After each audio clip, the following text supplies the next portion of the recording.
नमस्कार, स्वागत है आप सभी का डीडी न्यूज में। आपके साथ मैं हूं संध्या शर्मा। आइए समाचार की शुरुआत करते हैं हेडलाइंस के साथ। परमाणु ठिकानों पर हमले के जवाब में ईरान ने पश्चिम एशिया में अमेरिकी ठिकानों पर हमले की दी धमकी, कहा भुगतने होंगे गंभीर परिणाम। वहीं इजरायल के ईरानी सैन्य ठिकानों पर हमले जारी।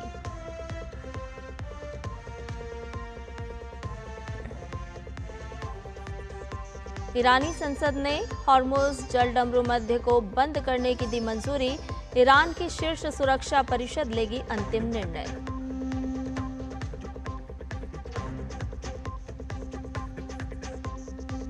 पेट्रोलियम मंत्री हरदीप सिंह पुरी ने कहा, प्रधानमंत्री के नेतृत्व में सरकार लगातार हालात पर बनाए हुए है नजर। कहा भारत के पास है पर्याप्त तेल भंडार, ईंधन की आपूर्ति सुनिश्चित करने के लिए उठाएंगे आवश्यक कदम।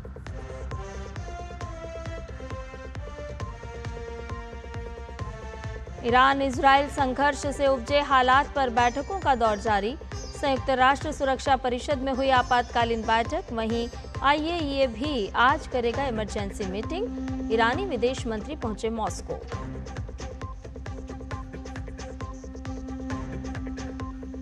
और मौसम विभाग ने मध्य प्रदेश और गुजरात में मूसलाधार बारिश का किया रेड अलर्ट। वहीं छत्तीसगढ़ के 18 जिलों में बारिश का येलो अलर्ट।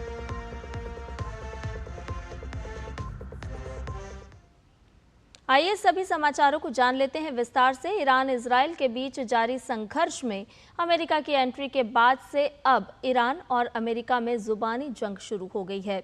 ईरान ने अमेरिका को चेतावनी देते हुए कहा है कि पश्चिम एशिया में स्थित अमेरिकी सैन्य ठिकाने अब ईरानी सेना के निशाने पर होंगे।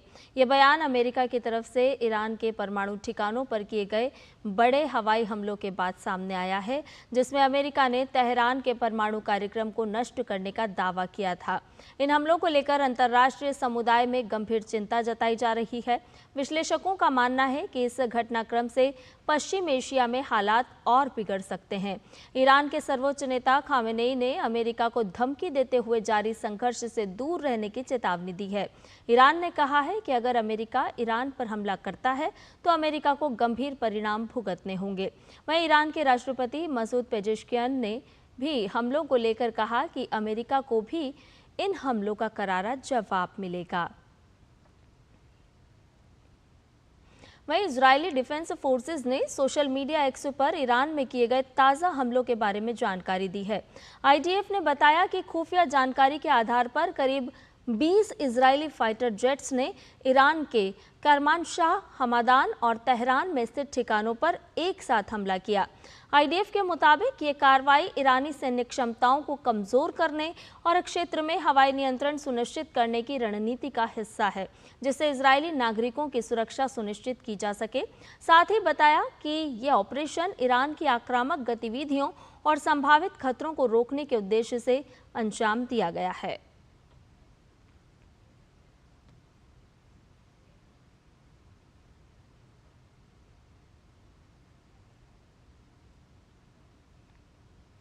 वहीं अमेरिकी राष्ट्रपति डोनाल्ड ट्रंप ने ईरान के 3 प्रमुख सैन्य ठिकानों पर अमेरिकी सैन्य हमलों के बाद ईरान में शासन परिवर्तन के संकेत दिए हैं।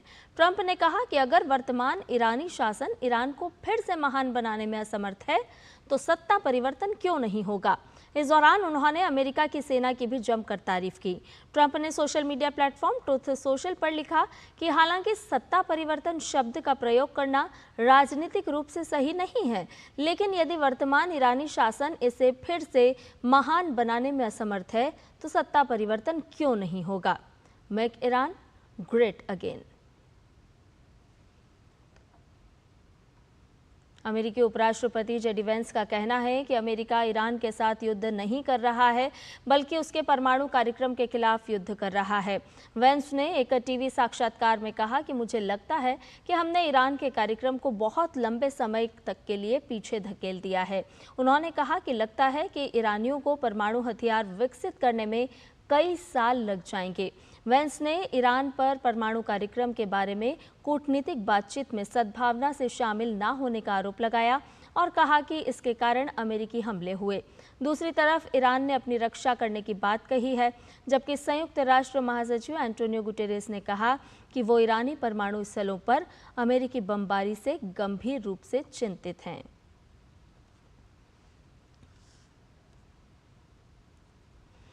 अमेरिका के ईरान पर किए गए हवाई हमलों के बाद संयुक्त राष्ट्र सुरक्षा परिषद ने कल एक आपात बैठक की। बैठक के दौरान रूस, चीन और पाकिस्तान ने एक साझा मसौदा प्रस्ताव पेश किया, जिसमें पश्चिम एशिया में तत्काल और बिना शर्त युद्ध विराम की मांग की गई। संयुक्त राष्ट्र में ईरान के राजदूत ने अमेरिका पर एनपीटी का राजनीतिक हथियार के रूप में इस्तेमाल करने का आरोप लगाया। वहीं अमेरिका की कार्यवाहक प्रतिनिधि ने कहा कि ईरान ने बातचीत की प्रक्रिया को लगातार बाधित किया है और वो क्षेत्रीय स्थिरता के लिए खतरा बन गया है। इजरायल के स्थायी प्रतिनिधि ने भी ईरान पर आरोप लगाते हुए कहा कि वो कूटनीति का दिखावा कर रहा है, जबकि वो मिसाइल निर्माण और यूरेनियम संवर्धन जैसे कार्यों में लगा हुआ है। साथ ही रूस के प्रतिनिधि ने अमेरिका की कार्रवाई की कड़ी आलोचना करते हुए कहा कि अमेरिका का ये हमला वैश्विक नियमों के खिलाफ है। यूएनएससी की बैठक में क्या कुछ कहा गया, ग्राफिक के जरिए समझिए। बैठक के दौरान सुरक्षा परिषद में सदस्य देशों के बीच गहरे मतभेद देखने को मिले, जिससे क्षेत्रीय शांति और स्थिरता की राह और कठिन होती नजर आ रही है। और वहीं इस बीच अंतर्राष्ट्रीय परमाणु ऊर्जा एजेंसी IAEA ने ईरान में गंभीर स्थिति को देखते हुए आज एक आपात बैठक बुलाई है। एजेंसी के प्रमुख राफेल ग्रॉसी ने कल सोशल मीडिया पर एक पोस्ट में कहा था कि वो ईरान के परमाणु प्रतिष्ठानों पर अमेरिकी सैन्य हमलों के बाद एजेंसी के बोर्ड ऑफ गवर्नर्स की एक आपातकालीन बैठक बुला रहे हैं। यूरोपीय संघ की विदेश मामलों की परिषद की महत्वपूर्ण बैठक आज ब्रुसेल्स में आयोजित होगी। बैठक में इजरायल ईरान संघर्ष, रूस यूक्रेन युद्ध और पश्चिम एशिया की मौजूदा स्थिति पर विचार विमर्श किया जाएगा।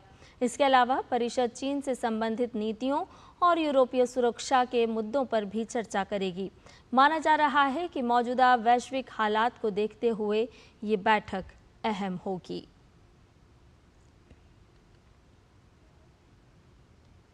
ईरान की संसद ने उसके 3 परमाणु संयंत्रों पर अमेरिकी बमबारी के बाद तेल के समुद्री जहाज़ों के प्रमुख मार्ग हॉर्मुज़ जलडमरू मध्य को बंद करने की मंजूरी दे दी है। ईरानी सरकारी मीडिया ने बताया कि अंतिम निर्णय सर्वोच्च राष्ट्रीय सुरक्षा परिषद लेगी। रणनीतिक मामलों के जानकारों का कहना है कि अगर ऐसा हुआ तो दुनिया भर में तेल की आपूर्ति बुरी तरह से प्रभावित होगी।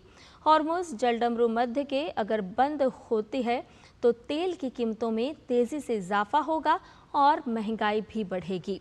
ईरान के नियंत्रण वाले इस प्रमुख समुद्री तेल मार्ग के जरिए खाड़ी देशों से दुनिया भर को तेल की सप्लाई होती है। एक अनुमान के मुताबिक दुनिया का 26% कच्चे तेल व्यापार इसी समुद्री मार्ग से होता है और अगर इसमें रुकावट आती है या फिर इसे बंद किया जाता है तो इसका असर अमेरिका समेत तमाम यूरोपीय देशों के साथ ही भारत पर भी देखने को मिल सकता है। दुनिया के सबसे महत्वपूर्ण शिपिंग रूट में शामिल ये तेल मार्ग करीब 96 मील लंबा है और अपने सबसे संकीर्ण स्थान पर 21 मील चौड़ा। इसके दोनों दिशाओं में 2 मील चौड़ी 2 शिपिंग लेन है जहां ईरान रोक लगा सकता है। यह हॉर्मुज़ जलडमरू मध्य फारस की खाड़ी को ओमान की खाड़ी और अरब सागर से जोड़ता है।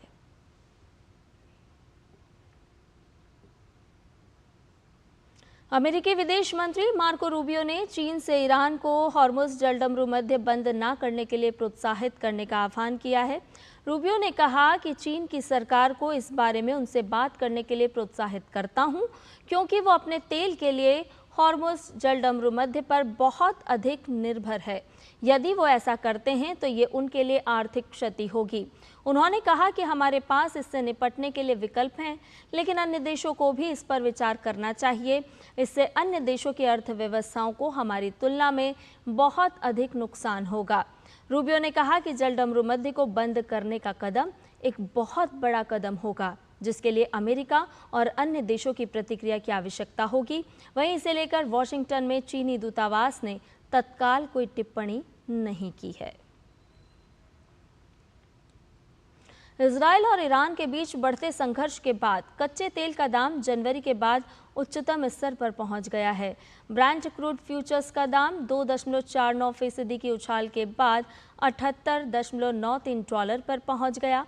वहीं US West Texas intermediate crude का दाम 2.56% की बढ़ोतरी के बाद 75.73 डॉलर पर पहुंच गया।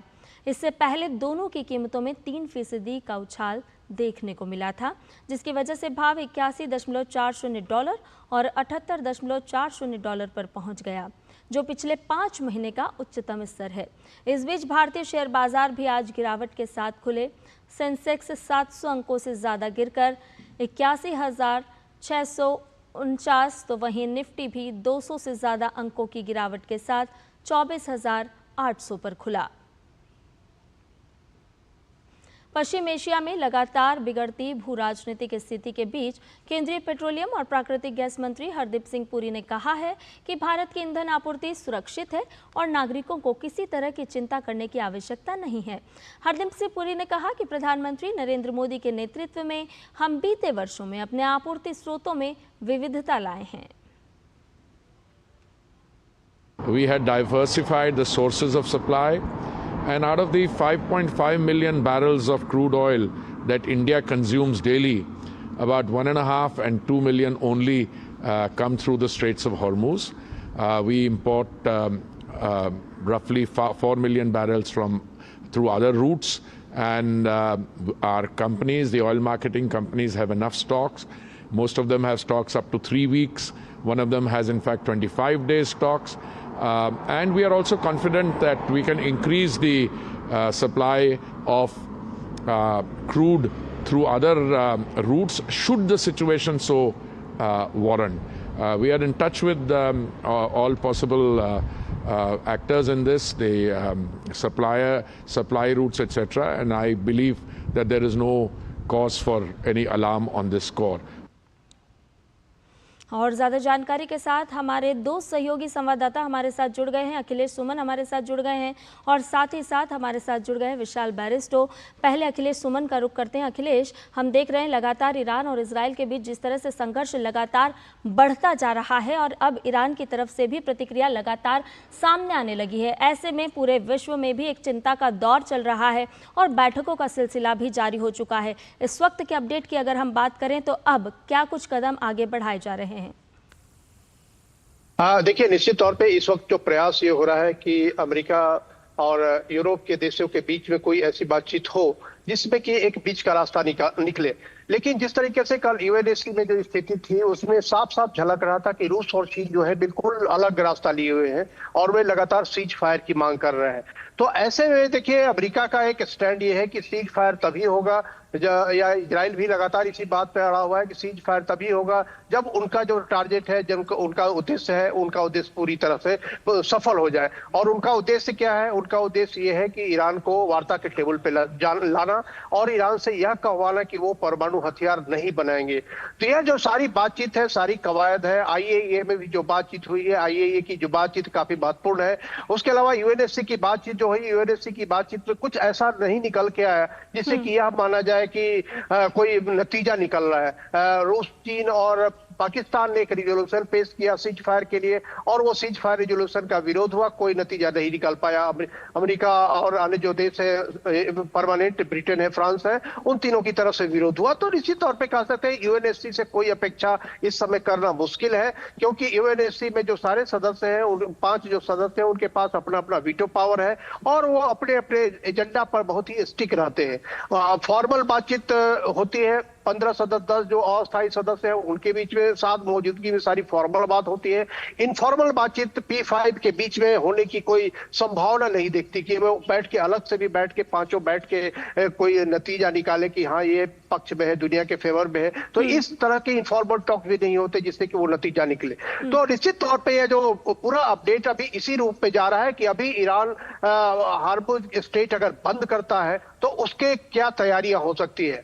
अगर ईरान निश्चित तौर पे अभी जो आ रही है, पूरे संकेत आ रहा है कि ईरान हो सकता है थोड़ी देर के लिए हार्मुज स्ट्रेट बंद करे। अगर ईरान हार्मुज स्ट्रेट बंद करता है तो उससे जो है अमेरिका की तरफ से चुनौतियां आएंगी। अगर चीन उस पर हस्तक्षेप नहीं करता है, चीन अगर ईरान को राजी नहीं करता है कि वो नहीं बंद करे, क्योंकि चीन के स्टेक्स बहुत ज्यादा है, चीन की सप्लाई ईरान से काफी होती है, तो इस रूप में कहे तो एक बहुत ही महत्वपूर्ण जगह पे पहुंच गया है, जहां की आईएईए इस बात का अनुसंधान कर रहा है कि वहां जो 3 जगहों पे बम गिराए गए न्यूक्लियर साइट्स पे, उन बमों से रेडिएशन का खतरा कितना है, रेडिएशन अभी निकल रहा है, कोई लीकेज हो रहा है या नहीं हो रहा है। क्योंकि अगर कोई लीकेज होता है तो पूरे मध्य पूर्व के देशों के लिए, आसपास के सभी देशों के लिए एक बहुत ही त्रासद स्थिति होगी, क्योंकि लीकेज होने का मतलब एक शॉर्ट टर्म इंपैक्ट उसका होता है, एक लॉन्ग टर्म इंपैक्ट होता है। कई बार रेडियो एक्टिविटी का जो शिकार होता है उसकी अगली पीढ़ी पर भी उसका असर पड़ता है। यूएनओ ने कहा है कि न्यूक्लियर साइट्स पे कोई हमला न किया जाए, यूएनओ ने कल की बैठक के बाद कहा। लेकिन अब देखना है कि इस पे कितने लोग मानते हैं, कितने देश मानते हैं। जो ताकतवर देश है, जो इसमें पूरी तरह शामिल है, वो अपने हिसाब से चल रहे हैं।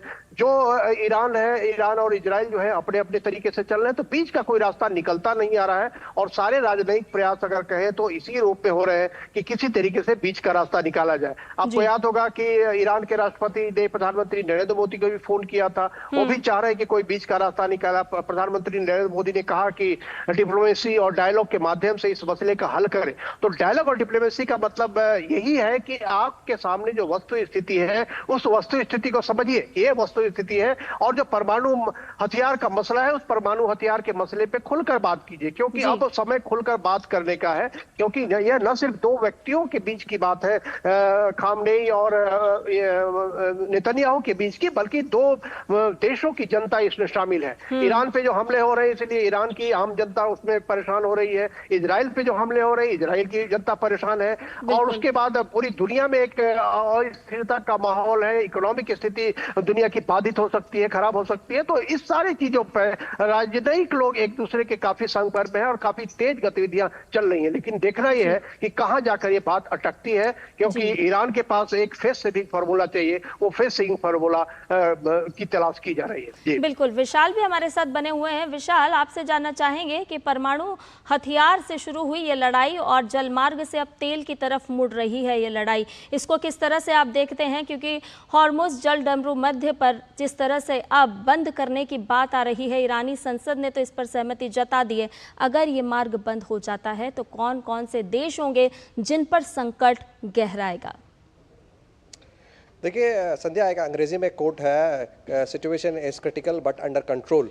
स्थिति चिंताजनक ज़रूर है, लेकिन भारत के नज़रिए से पूरी तरह कंट्रोल में है। जैसे कि हमारे केंद्रीय मंत्री ने बताया कि जो भारत है उसकी खपत है 5 बिलियन बैरल पर डे, और उसका करीब आधा हिस्सा इसी मार्ग से आता है। और ये जो पूरा रास्ता है ये बहुत इंपॉर्टेंट है, 5 million, I beg your pardon.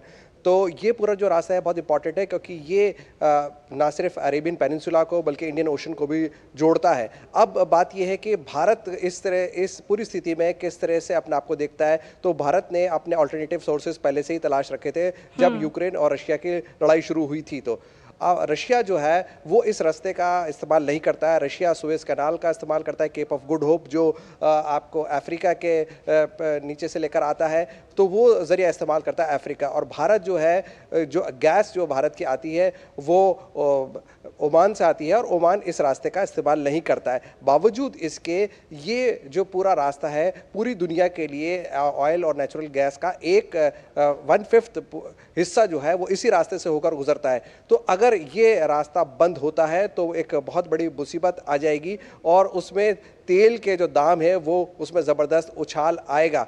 हालांकि भारत ने अपने अल्टरनेटिव सोर्सेज पहले से तैयार कर रखे, जिसमें रशिया है, अमेरिका है, ब्राज़ील है जो दक्षिण अमेरिका में है। तो ये तमाम ज़रिए हैं जिसके वजह से भारत को चिंता करने की ज़रूरत नहीं है। लेकिन जब इंटरनेशनल ऑयल प्राइसेस पे उछाल आता है तो शेयर मार्केट्स पर इसका असर पड़ता है, और पूरी तरह से इकोनॉमी जो है वो ना सिर्फ एक देश की या 2 देशों की बात नहीं है, क्योंकि हमने देखा किस तरह से यूक्रेन और रशिया के लड़ाई ने पूरी दुनिया को झकझोर कर रख दिया था, और अब ये दूसरी लड़ाई है जिसमें अमेरिका ने भी अब एंट्री कर ली है। तो ये तमाम बातों के मद्देनज़र अब चाइना को एक बहुत इंपॉर्टेंट डिसीजन लेना होगा, क्योंकि चाइना का ज़्यादातर तेल का हिस्सा इसी रास्ते से आता है, ईरान से सप्लाई लेता है चाइना।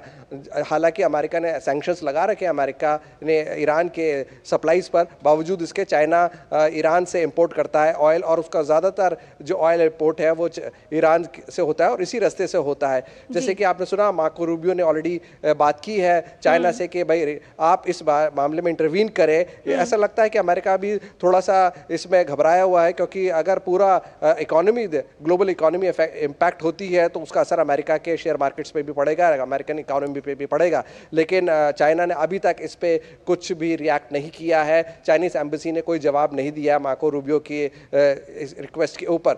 लेकिन भारत के नज़रिए से ये पूरा जो मामला है उसमें घबराने की ज़रूरत नहीं है, क्योंकि हमारे ऑल्टरनेटिव सोर्सेज तैयार है। इतना ज़रूर है कि ऑयल प्राइसेस अगर ये रुकता है तो रास्ता, तो oil prices, global oil and natural gas के जो प्राइसेस हैं वो बहुत ज़्यादा बढ़ जाएंगे। बिल्कुल, आप दोनों ही सहयोगी संवाददाता हमारे साथ लगातार बने रहिए। फिलहाल एक छोटे से ब्रेक के लिए हम रुक रहे हैं, और ब्रेक के बाद जब लौटेंगे तो और भी इसी खबर पर बात करेंगे और चर्चा करेंगे। फिलहाल एक छोटा सा ब्रेक। दादू दादू, हाँ ये प्रीमियम क्या होता है? बेटा, प्रीमियम मतलब समझ लो पेट्रोल। जब तक कार में पेट्रोल है तब तक कार चलेगी, पेट्रोल खत्म कार स्टॉप। पर पापा, इस बार पेट्रोल खत्म होने पर भी कार चलती रहेगी। वो कैसे? LIC के जीवन लाभ में प्रीमियम पेमेंट हो जाए स्टॉप, पर पॉलिसी के फायदे चलते रहते हैं। मतलब अब लाइफ की गाड़ी चलेगी नॉन स्टॉप। LIC हर पल आपके साथ। मेरी पसंद, मेरी पसंद, मेरी पसंद, मेरी पसंद, हमारी पसंद। हम सबकी पसंद। मजबूत देश का मजबूत सरिया हो गया स्टील। और ब्रेक के बाद आपका एक बार फिर से समाचार में स्वागत है। और आपको हम बता रहे हैं कि ईरान और इजराइल संघर्ष के बीच लगातार किस तरह से अपडेट सामने आते जा रहे हैं, और एक एक पल पल के अपडेट हमारे सहयोगी संवाददाता भी हमसे साझा कर रहे हैं। हमारे साथ जुड़े हुए हैं हमारे संवाददाता अखिलेश सुमन, और साथ ही साथ हमारे साथ विशाल बैरिस्टो भी जुड़े हुए हैं। विशाल, हम बात कर रहे थे कि किस तरह से हॉर्मुज जलडमरू मध्य पर को लेकर के अब संकट गहराता हुआ नजर आ रहा है। हालांकि अगर इस पर सहमति बन जाती है, जलडमरू मध्य को बंद कर दिया जाता है ईरान की तरफ से, तो किस तरह से वैश्विक स्तर पर हम देखते हैं कि कौन कौन से देश इससे प्रभावित होंगे। तेल की कीमतों की अगर खास तौर पर हम बात करें तो किस तरह से, क्या हम देख रहे हैं कि भारत में भी तेल की कीमतों पर असर देखने को मिल सकता है? देखिए संध्या, जो ये ऑयल प्राइसेस होते हैं वो इंटरनेशनली तय होते हैं। जैसे कि आपने हमारे केंद्रीय मंत्री को सुना कि हमारी एक कंपनी के पास 3 हफ्ते का स्टॉक है और एक कंपनी के पास 25 दिनों का स्टॉक है।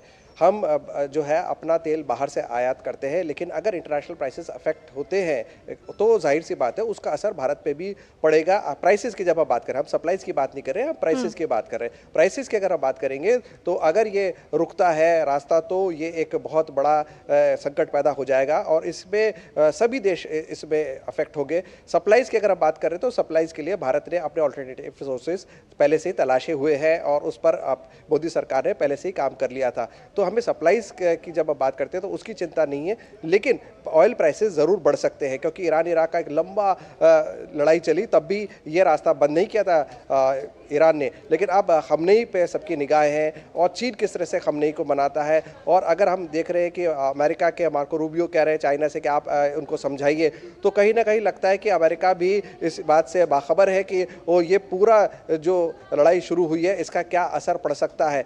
पहले हम बात कर रहे थे कि किस तरह से यूनिपोलर वर्ल्ड हो गया है और अब सिर्फ अमेरिका ही पूरे दुनिया पे दादागिरी करेगा, लेकिन रशिया ने फिर जब यूक्रेन पर अटैक किया तो वापस कोल्ड वॉर से की स्थिति जो पैदा हुई थी, अब वापस दुनिया जो है 2 हिस्सों में बंटती नज़र आ रही है। मल्टीपोलर वर्ल्ड की हम बात कर रहे थे, चाइना ने चुनौती दी अमेरिका को, और अब चाइना और धड़े में खड़े हुए नज़र आते हैं। लेकिन अच्छी खबर ये है भारत के लिए कि भारत के रिश्ते अमेरिका से और रशिया से दोनों अच्छे हैं, और रशिया जो है हमारा एक मेजर ऑयल ट्रेडिंग पार्टनर रहा है। तो अगर तेल की सप्लाई पर असर होता है बिल्कुल तो विशाल, और इस वक्त हम अपने दर्शकों को बता दें कि नई दिल्ली के विज्ञान भवन में इस समय राष्ट्रपति द्रौपदी मुर्मू ICAI के नेशनल स्टूडेंट्स कन्वोकेशन 2025 को संबोधित कर रही हैं।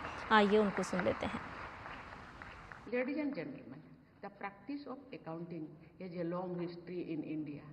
Kautilya's Arthashastra offers detailed guidance on account keeping, not only for the kingdom's treasury but also for its manufacturing units. It speaks of the cost factor too, and its lessons can be easily applied to today's governments and private corporations. Throughout history, accountants have enjoyed high esteem in our society.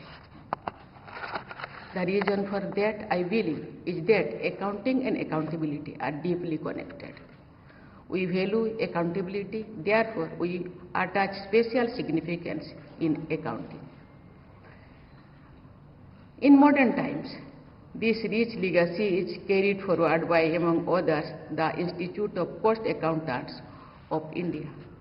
The ICMAI was founded in 1944 for the regulation and development of the profession of cost and management accountants in the country. That makes it a witness in the saga of India's economic transformation after independence. Not only a witness, in fact, it has been a very crucial player in making the Indian economy one of the strongest in the world today. It has played its role away from the limelight, but experts in economic and corporate history appreciate the significance of the inputs of cost and management accountants in our industrial growth. I am glad to learn that this institute is the largest cost and management accounting body in the world, with about 1 lakh qualified CMAs and around 5 lakh students pursuing the CMA course. It has also been nurturing talent, producing cost accounting professionals who help businesses achieve cost competitiveness. With their inputs, our corporate sector has improved its performance, efficiency, productivity, and profitability. ICMAI has been a partner in the country's progress as it provides highly valuable support to policymakers, to central and state governments, as well as to various organizations in developing cost-efficient strategies, systems, and manuals. CMS has meanwhile seen their functions growing from cost accounting in factories to management accounting in boardrooms. They now work in fields such as direct and indirect taxation, corporate laws, arbitration, insolvency, valuation, social auditing, independent directorship, banking, and insurance. The CMA Syllabus 2022 also aligns with the curriculums of eminent national and international accounting bodies, as well as the national education policy. The curriculum will help nurture the future business leaders. On today's occasion, I would like to commend the entire CMA fraternity for their hard work and dedication that have contributed to not only our economy but also to our society.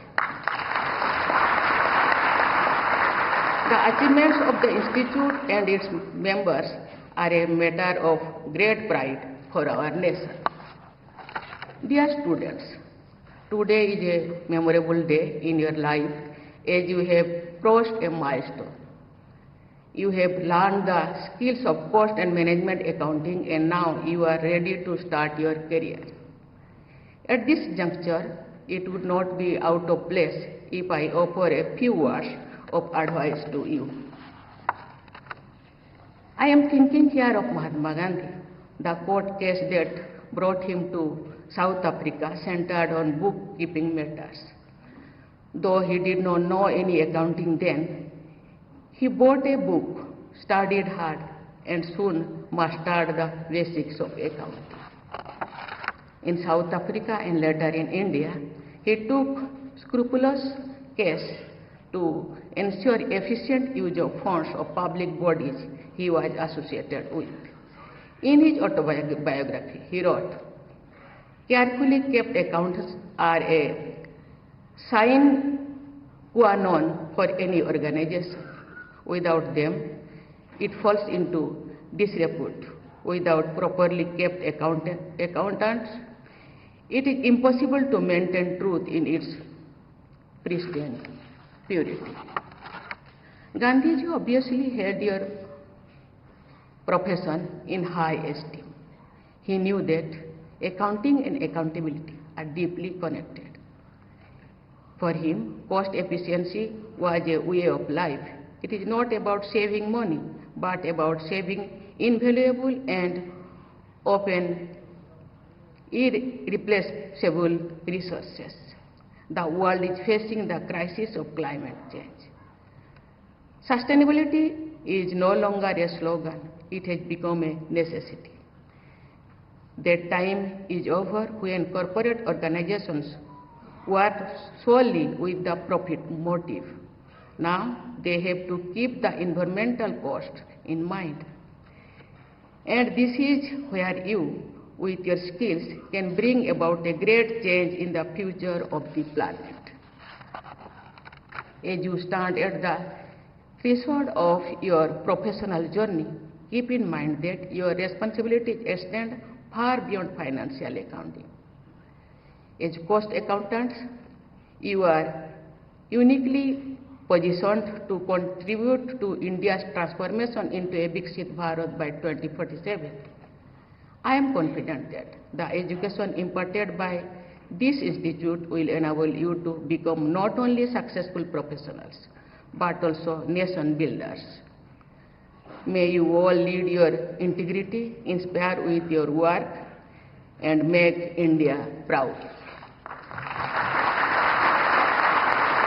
Once again, I offer my congratulations to all the newly qualified students as well as the office bearers of the ICMAI and the entire CMA community. My best wishes to you all for a bright future. Thank you. Jai Hind, Jai Bharat.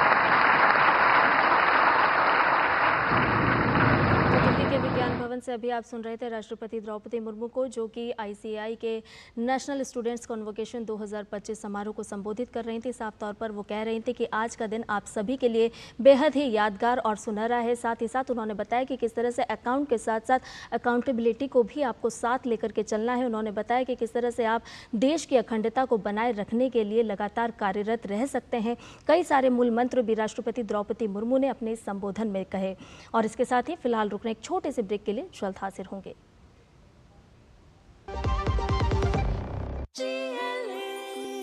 जो लक्ष्य चुना था समझ आने लगा है। GLA university, उच्च लक्ष्य की निश्चित प्राप्ति। जब धरती चीर कर निकलता है लोहे का पत्थर और मिलता है मोंगिया के जोश से, फिर तपता है, पिघलता है और बनता है फौलाद। अब होता है सरिया सारी खूबियों के साथ। मोंगिया स्टील, मजबूत देश का मजबूत सरिया।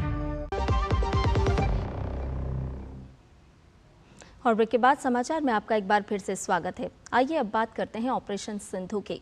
ऑपरेशन सिंधु के तहत भारत सरकार लगातार संकट में फंसे भारतीय नागरिकों को सुरक्षित स्वदेश ला रही है, जिससे देश भर में परिवारों को राहत और भरोसा मिल रहा है। माशहद से आई माहन एयर की फ्लाइट W571 से 285 भारतीय नागरिक नई दिल्ली पहुंचे। इस तरह ईरान से अब तक कुल 1713 भारतीयों को वापस लाया जा चुका है। विदेश मंत्रालय इसके लिए पहले से ही कई हेल्पलाइन नंबर जारी कर चुका है।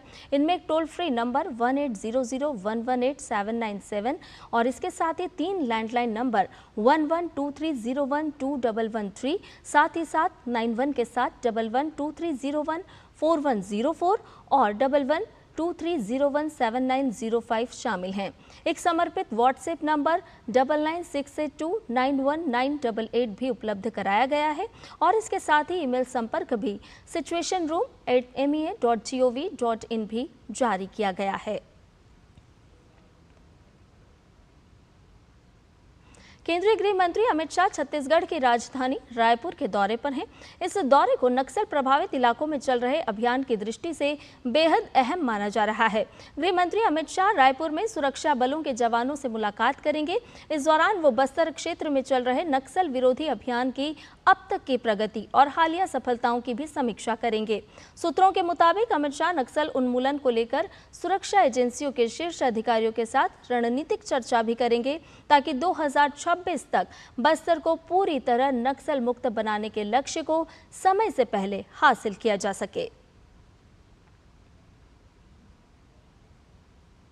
वहीं केंद्रीय गृह एवं सहकारिता मंत्री अमित शाह ने कल नक्सलवाद विरोधी अभियान के संबंध में छत्तीसगढ़, आंध्र प्रदेश, तेलंगाना, मध्य प्रदेश, महाराष्ट्र, झारखंड और ओडिशा के डीजीपी, एडीजीपी और वरिष्ठ अधिकारियों के साथ रायपुर में समीक्षा बैठक की अध्यक्षता की।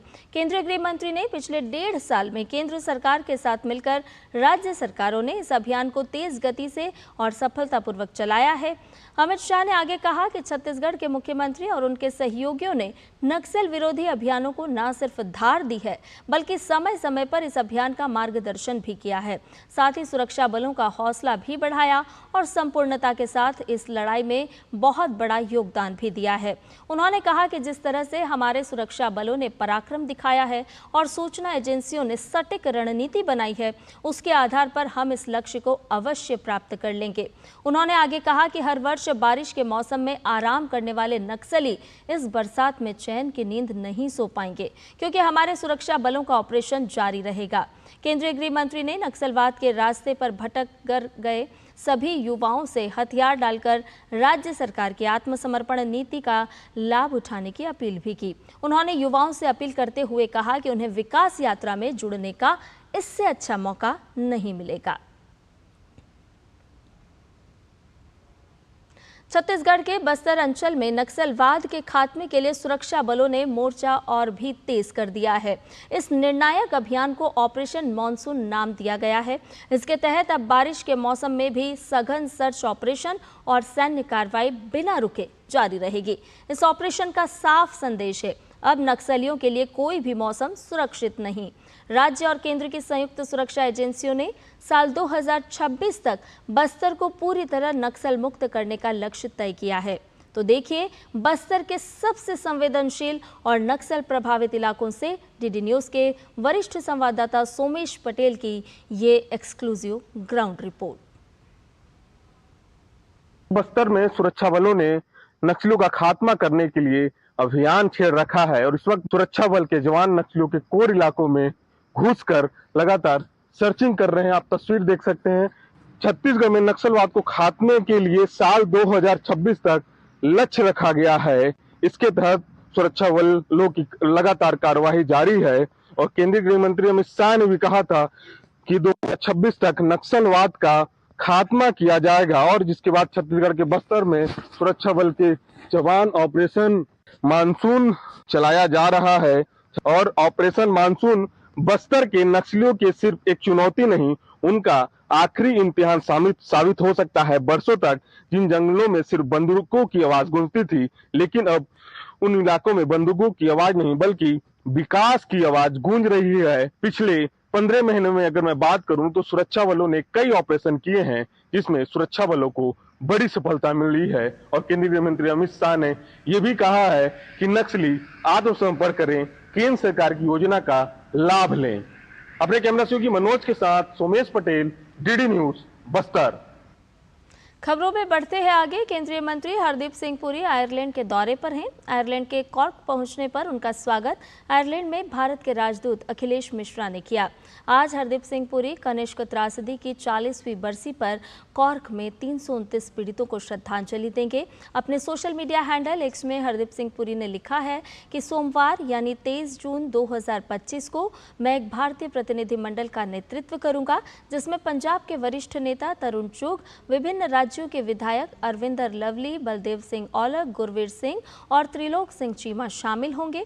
उन्होंने लिखा कि हम आयरलैंड के प्रधानमंत्री माइकल मार्टिन, कनाडा के पब्लिक सेफ्टी मंत्री गैरी आनंद संगरी और अन्य गणमान्य अतिथियों के साथ मिलकर कॉर्क के अहाकिस्टा मेमोरियल पर इस दुखद दिवस की 40वीं बरसी पर श्रद्धांजलि अर्पित करेंगे।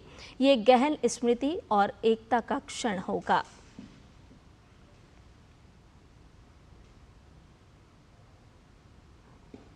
वहीं विदेश मंत्री डॉक्टर एस जयशंकर ने एयर इंडिया 182 कनिष्क बम विस्फोट में जान गंवाने वालों को याद किया।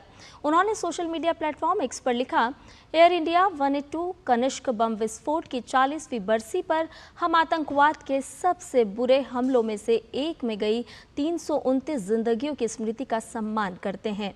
यह हमें याद दिलाता है कि दुनिया को आतंकवाद और हिंसक उग्रवाद के प्रति जीरो टॉलरेंस क्यों दिखानी चाहिए। वहीं भारतीय जनसंघ के संस्थापक डॉक्टर श्यामा प्रसाद मुखर्जी की आज पुण्यतिथि है। प्रधानमंत्री नरेंद्र मोदी ने डॉक्टर श्यामा प्रसाद मुखर्जी को उनके बलिदान दिवस पर नमन किया है। पीएम मोदी ने एक्स पर लिखा है कि डॉक्टर श्यामा प्रसाद मुखर्जी को उनके बलिदान दिवस पर कोटि कोटि नमन। उन्होंने देश की अखंडता को अक्षुण्ण रखने के लिए अतुलनीय साहस और पुरुषार्थ का परिचय दिया। प्रधानमंत्री ने लिखा कि राष्ट्र निर्माण में उनका अमूल्य योगदान हमेशा श्रद्धापूर्वक याद किया जाएगा।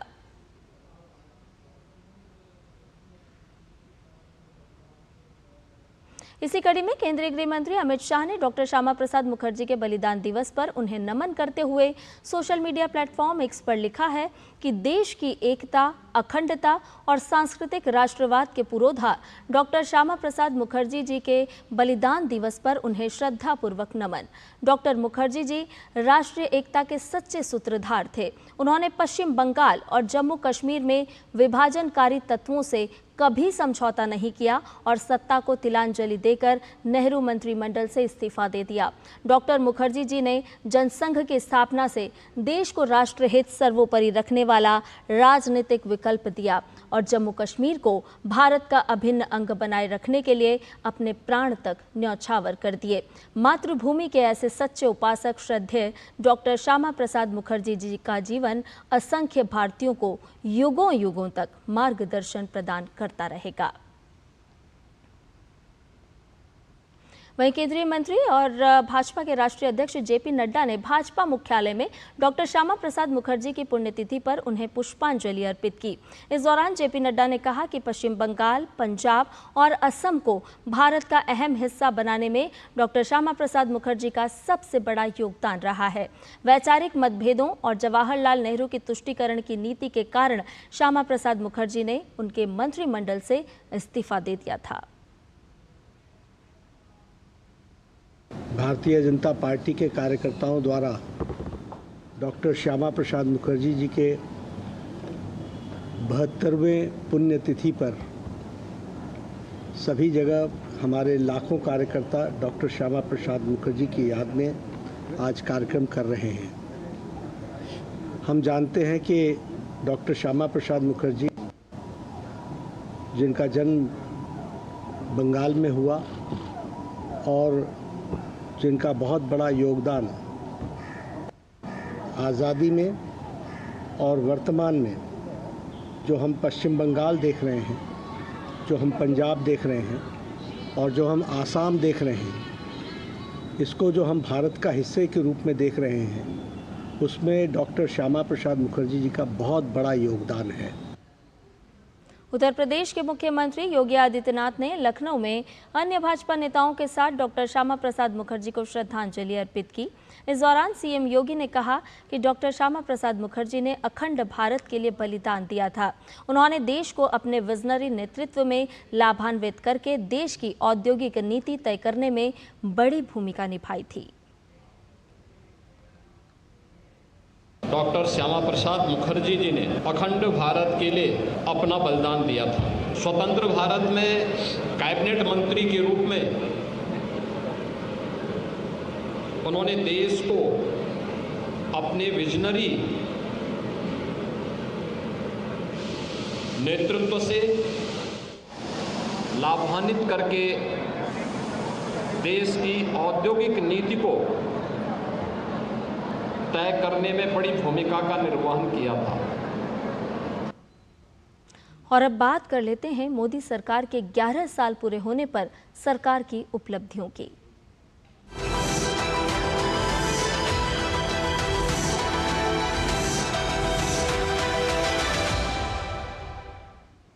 कोरोना महामारी के समय शुरू की गई प्रधानमंत्री गरीब कल्याण अन्न योजना देश में खाद्य सुरक्षा की एक बड़ी पहल है।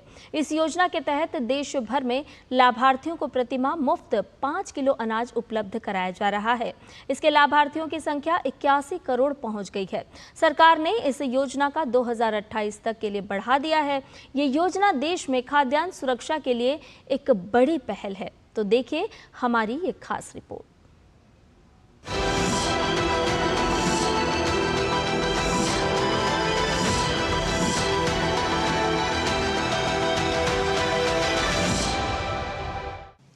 अस्सी करोड़ से ज्यादा गरीब भाई बहनों को हर महीने परिवार के हर सदस्य को 5 किलो गेहूं या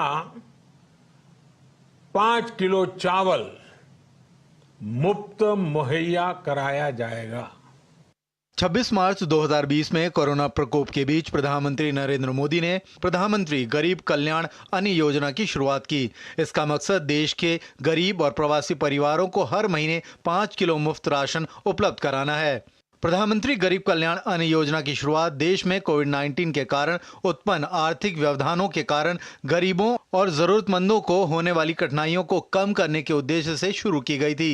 कोविड संकट को देखते हुए प्रधानमंत्री गरीब कल्याण अन्न योजना के अंतर्गत मुफ्त खाद्यान्न का आवंटन नियमित आवंटन के अतिरिक्त था।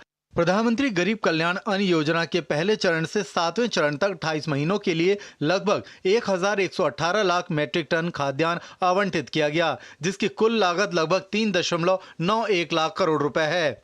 केंद्र सरकार ने गरीब लाभार्थियों के वित्तीय बोझ को कम करने और अधिनियम के राष्ट्रव्यापी एकरूपता और प्रभावी कार्यान्वयन को सुनिश्चित करने के लिए प्रधानमंत्री गरीब कल्याण अन्न योजना के अंतर्गत 1 जनवरी 2023 से शुरू होने वाली 1 वर्ष की अवधि के लिए राष्ट्रीय खाद्य सुरक्षा अधिनियम लाभार्थी यानी अंत्योदय अन्न योजना परिवारों और प्राथमिकता प्राप्त परिवार लाभार्थियों को मुफ्त में खाद्यान्न उपलब्ध कराने का फैसला किया था। प्रधानमंत्री गरीब कल्याण अन्न योजना के अंतर्गत मुफ्त खाद्यान्न वितरण की अवधि 1 जनवरी 2024 से अगले 5 साल के लिए बढ़ा दी गई है।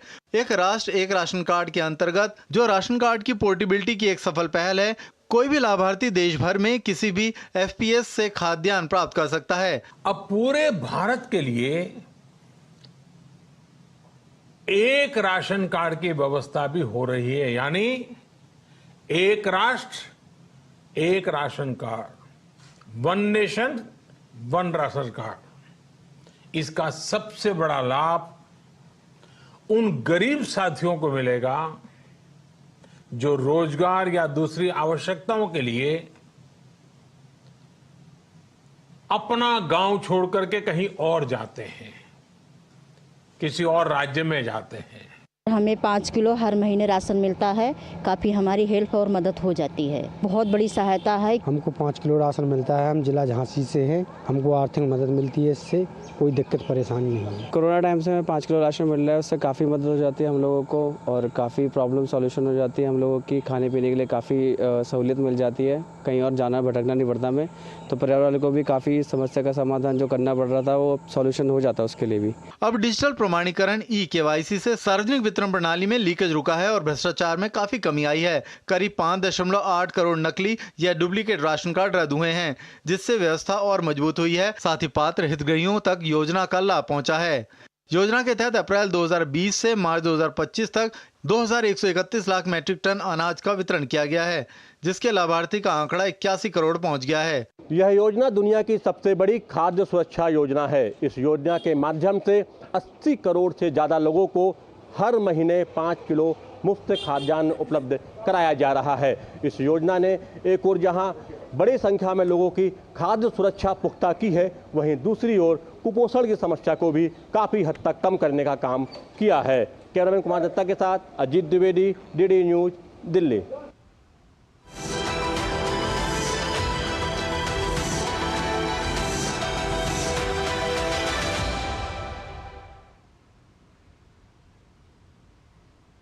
और अब खबरों में बढ़ते हैं आगे। सीरिया की राजधानी दमिश्क के एक चर्च में प्रार्थना सभा के दौरान आत्मघाती बम विस्फोट में 20 लोगों की मौत हो गई है और 13 लोग गंभीर रूप से घायल हो गए।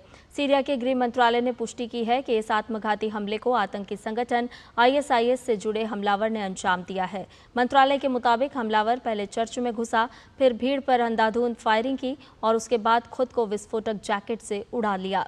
सरकारी मीडिया ने इसे कायरतापूर्ण आतंकी हमला बताया है। हालांकि अभी तक किसी संगठन ने इस हमले की जिम्मेदारी नहीं ली है। और खेल की खबरों में भारत और इंग्लैंड के बीच 5 मैच की टेस्ट सीरीज के पहले टेस्ट मुकाबले के तीसरे दिन का खेल बारिश के चलते जल्दी समय से पहले समाप्त हो गया।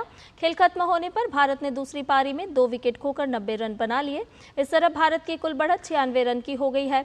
क्रीज पर केएल राहुल 47 तो कप्तान शुभमन गिल 6 रन बनाकर नाबाद हैं। इससे पहले इंग्लैंड की पहली पारी 465 रन पर सिमट गई और भारत को 6 रन की बढ़त हासिल हुई। इंग्लैंड की ओर से ओली पोप ने 106 और हैरी ब्रुक ने 99 रनों की पारी खेली, जबकि भारत की ओर से बुमराह ने 5 विकेट झटके।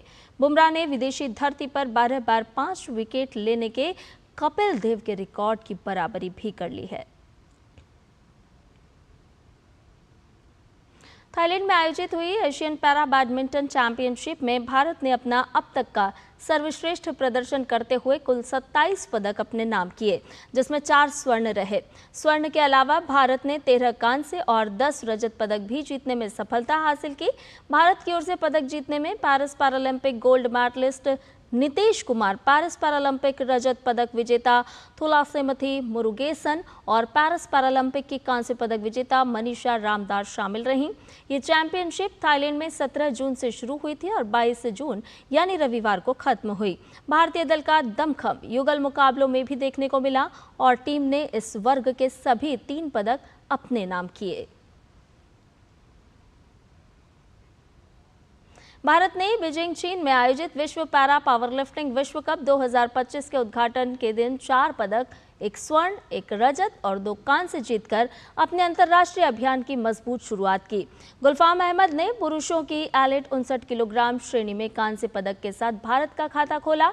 पुरुषों की एलिट 72 किलोग्राम श्रेणी में रामूभाई बम्भवा ने 151 किलोग्राम भार उठाकर भारत के खाते में एक और कांस्य पदक जोड़ा। अनुभवी भारत्तोलक जॉबी मैथ्यू ने मास्टर्स श्रेणी में शानदार प्रदर्शन किया। कुल लिफ्ट में स्वर्ण और सर्वश्रेष्ठ लिफ्ट के लिए रजत पदक हासिल किया। फीफा क्लब विश्व कप में रियल मैड्रिड ने अपनी पहली जीत हासिल की। टीम ने रविवार देर रात खेले गए मुकाबले में पाचुका की टीम को 3-1 से हरा दिया। रियल की ओर से जूड बेलिंघम, आर्डा क्लूयर और फेडरिको वैल्वर्ड ने गोल करने में कामयाबी हासिल की। वहीं पाचुका की ओर से एकमात्र गोल एलियस मॉन्टियल ने किया। इससे पहले टीम ने अपना मुकाबला ड्रॉ खेला था। और स्पेन के कार्लोस अल्कराज ने क्वींस क्लब का खिताब अपने नाम कर लिया है। अल्कराज ने फाइनल मुकाबले में जीरी लहका को 7-5, 6-7, 6-2 से हराकर दूसरी बार इस खिताब को अपना बनाया। अल्कराज का इस साल का ये 5वां खिताब रहा। अल्कराज ने हाल ही में फ्रेंच ओपन का खिताब भी अपने नाम किया था, जहां इस खिलाड़ी ने यानिक सिनर को शिकस्त दी थी। और बात मौसम की खबर की करते हैं। मौसम विभाग ने अगले 3 से 4 दिन तक उत्तर पश्चिम और पूर्वोत्तर भारत में मूसलाधार बारिश होने की संभावना व्यक्त की है। मध्य प्रदेश और गुजरात में तेज बारिश का रेड अलर्ट जारी किया गया है। मानसून ने मध्य प्रदेश के सभी जिलों को कवर कर लिया है। राज्य के लगभग सभी जिलों में तेज या रुक रुक कर बारिश जारी है। वहीं गुजरात में गरज चमक के साथ तेज भारी बारिश लगातार जारी है। मौसम विभाग ने बनासकांठा और साबरकांठा के लिए खास तौर पर बारिश का रेड अलर्ट जारी किया है। साथ ही आगामी 2 दिन में राजस्थान, हरियाणा और दिल्ली के कुछ क्षेत्रों, पश्चिमी उत्तर प्रदेश, पंजाब, हिमाचल प्रदेश और जम्मू के बाकी हिस्सों में दक्षिण पश्चिम मानसून के आगे बढ़ने का अनुमान है। मौसम विभाग ने पश्चिम बंगाल के सभी जिलों में 27 जून तक तेज वर्षा होने का अनुमान भी व्यक्त किया है। खासतौर पर उत्तर प्रदेश के पश्चिमी जिलों का इंतजार आज खत्म हो सकता है। मौसम विभाग ने राज्य के पश्चिमी जिलों के लिए तेज बारिश होने का अलर्ट जारी किया है और इसके साथ ही राज्य के अन्य जिलों के लिए येलो अलर्ट जारी है। राजस्थान की बात की जाए तो मौसम विभाग ने पूर्वी राजस्थान में अत्यधिक भारी बारिश का अलर्ट जारी किया है। वहीं पश्चिमी राजस्थान में धूल भरी आंधी और भारी बारिश की चेतावनी दी गई है। IMD के अनुसार टोंक और बूंदी जिलों में अत्यधिक भारी बारिश हो सकती है, जबकि अजमेर, बारां, भरतपुर और झालावाड़ जैसे जिलों में भी भारी बारिश की संभावना व्यक्त की गई है। इस दौरान 40 से 50 किलोमीटर प्रति घंटे की रफ्तार से हवाएं चलने की भी संभावना है। लोगों को सलाह दी गई है कि वो सतर्क रहें और मौसम की जानकारी लेते रहें। और समाचार में फिलहाल इतना ही। मुझे दीजिए अनुमति। नमस्कार।